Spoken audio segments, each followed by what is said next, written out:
enseñado el 2020 es que tenemos que decir adiós a la nostalgia. Pasado, pasado está.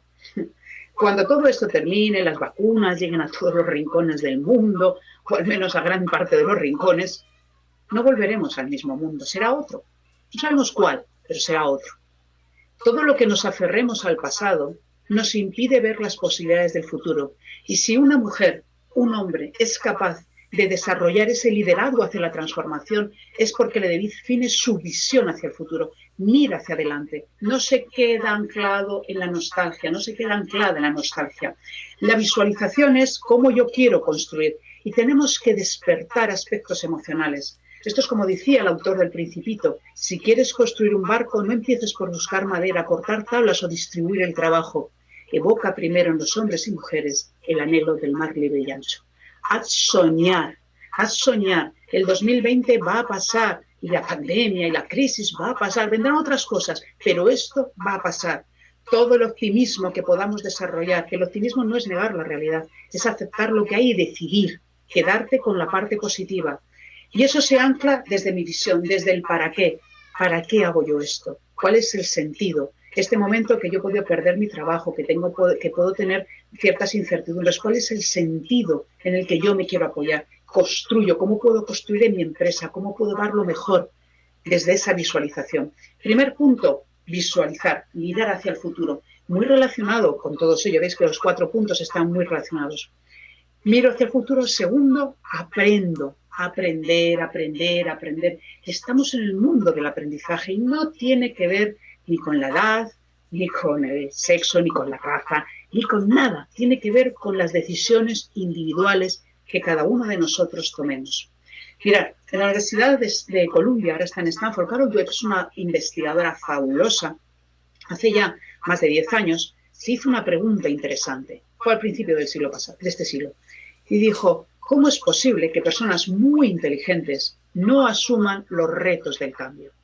Y ella hizo un experimento con niños pequeños, niños de 11 años, luego lo hizo con niños de 4 años, lo hizo con adultos, lo hizo con directivos, con líderes, lo hizo con todo el espectro de personas.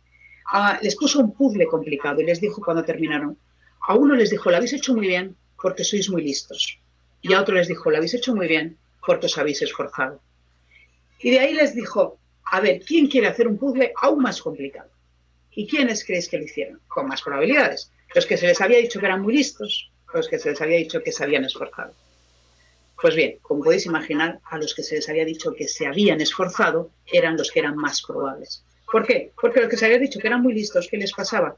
Wow, si soy tan listo, mejor no asumo algo que creo que no lo voy a conseguir, porque si no pensarán que no soy tan inteligente. Y eso es interesantísimo, porque ella habla de las creencias fijas, el fixed mindset, o habla de las creencias basadas en el aprendizaje o el crecimiento, el growth mindset. Es decir, las personas podemos tener estas dos formas de ver la vida. Yo soy como soy, no voy a cambiar. O yo puedo cambiar, puedo entrenar, puedo aprender, que esto sería la mentalidad de crecimiento. Pues bien, interesante, en Michigan se cabrea el cerebro y se observa cuando alguien se equivoca, ¿qué le ocurre a su cerebro? Este es el documento, la imagen del documento original. ¿Qué le ocurre? Cuando alguien se equivoca y tiene mentalidad rígida, la imagen verde que veis es que no pasa nada. Balones fuera, la culpa es de otro, tal, pero no miro para adentro. En cambio, cuando yo estoy en clave de aprendizaje, ¿qué ocurre en mi cerebro? Que hay conexiones y que veo cómo puedo mejorar y cómo puedo aprender. Este es el rojo que se ve en la imagen. Por lo tanto, muy importante, segunda clave, si queremos desarrollar esa capacidad de liderazgo, tengo que anclarme en el poder del todavía, que dice esta autora. Significa que yo todavía no lo sé. Todavía no lo sé. Lo puedo saber, pero todavía no lo sé.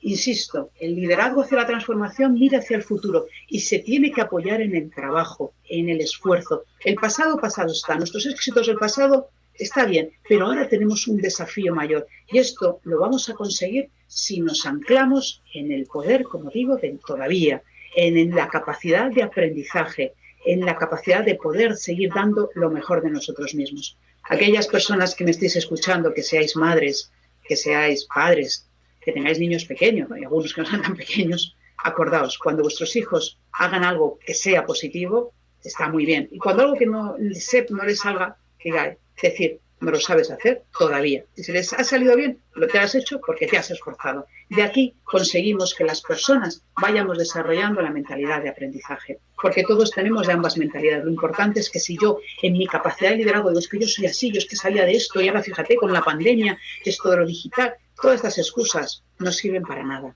y nos lastran ese poder que todas las personas tenemos dentro. Tercer punto de los 4 que quería compartir.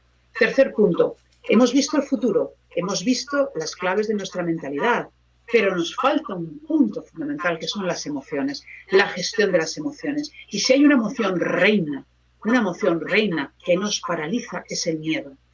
Yo hace ya unos años publiqué el libro de No Miedo, y en él explicaba que el miedo, según la mitología griega romana en Europa, la mitología europea, la griega y la romana, dicen que el miedo nace de la diosa del amor y el dios de la guerra, de Venus y de Marte. ¿Y por qué se explica que es Venus y Marte? Pues es una metáfora para decir que el miedo nace de aquello que yo tengo y no quiero perder. Es decir, una vez más, el miedo mira hacia lo que tengo y puedo perder. Por lo tanto, si yo me engancho en el pasado, rememoro, fíjate lo que era antes, me quedo ahí, voy a tener mucho miedo hacia el futuro. Un líder que lleva la transformación, un líder que empuja a las personas, es aquella persona que es capaz de crear visión donde la gente quiere estar, imágenes de futuro, ilusiones, proyectos de futuro, porque cuanto más lo hagamos, menos miedo va a haber. Y también está relacionado con Marte, el dios de la guerra. ¿Y por qué es Marte el dios de la guerra? Porque detrás de actitudes muy agresivas, fíjate, qué rabia, qué tal, estas críticas a veces surgen en las empresas, en las familias, la indignación está muy relacionada con el miedo. De hecho, es una emoción casi de segundo nivel, la indignación, no el miedo. Perdón, la indignación depende sobre todo del miedo. Por lo tanto, técnica para superar esto. 2 claves. Una, en Estados Unidos, que hacen estudios muy peculiares, dijeron y listaron todos los miedos y se dieron cuenta que solo el 8% de nuestros miedos son reales. La mayor parte son invenciones de nuestra mente. Eso es interesante, el 92% no lo inventamos. Y la regla que quiero compartir con todos vosotros, con todas vosotras, es la regla 10-10-10. Cuando tengas una decisión que te cuesta, que te da miedo, pásala por el filtro 10-10-10. ¿Cuál será el impacto en los próximos 10 minutos de lo que yo voy a hacer, en los próximos 10 meses y en los próximos 10 años? ¿Y qué ocurre? Que cuando la vida la ves con perspectiva temporal, te das cuenta de que no es para tanto. Y yo os pregunto, ¿cómo os gustaría recordar cómo vivisteis este 2020? ¿Cómo lo vivisteis? Piensa desde esa perspectiva, porque desde ahí emerge esa energía de yo quiero dejar una huella, yo quiero ayudar, yo quiero impulsar en mi pequeño equipo, mi grupo, mi familia, mi organización, donde cada uno tenga su margen de maniobra. Y esa es la capacidad del liderazgo. Y el cuarto y último punto que quería compartir es la confianza. No se puede desarrollar el liderazgo, no se puede inspirar a otras personas si uno no cree en sí mismo.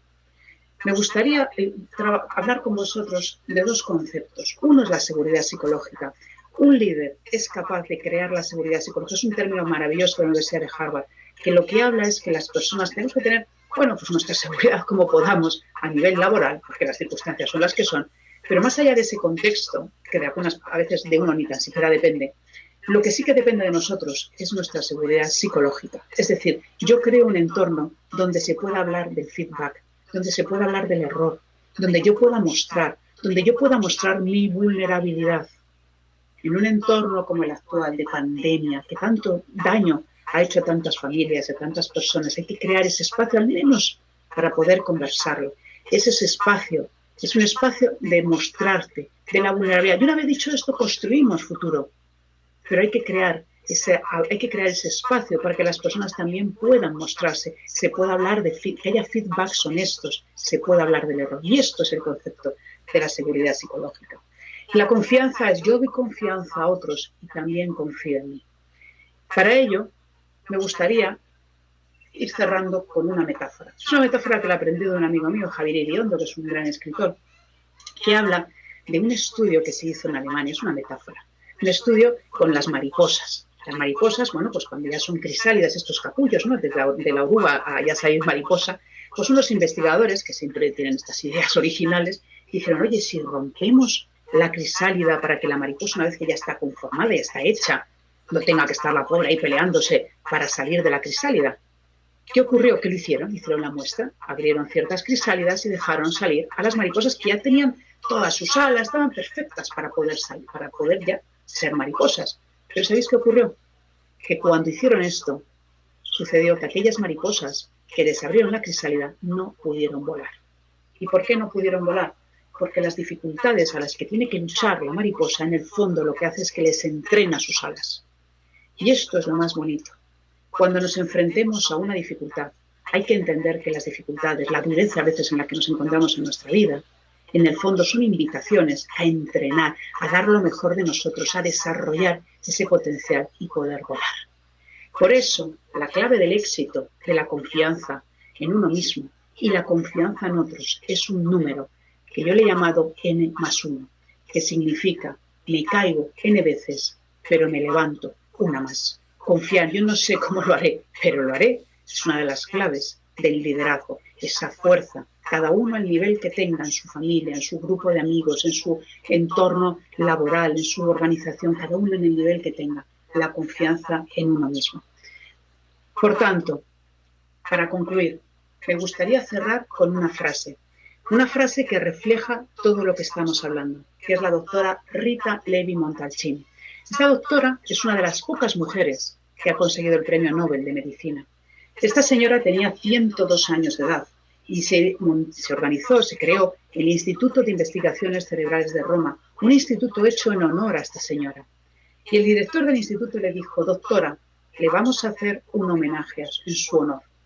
Pero la doctora, que tenía 102 años de edad, pero tenía esa capacidad de liderazgo, de transformación, de cuestionar esta capacidad, esta mentalidad del cambio, como yo le llamo, el change mindset, que tenía todo ello, le respondió, déjelo, no me interesa, no quiero hablar del pasado, solo me interesa el futuro. Y esto es lo que hace un líder hacia la transformación, enamora el futuro.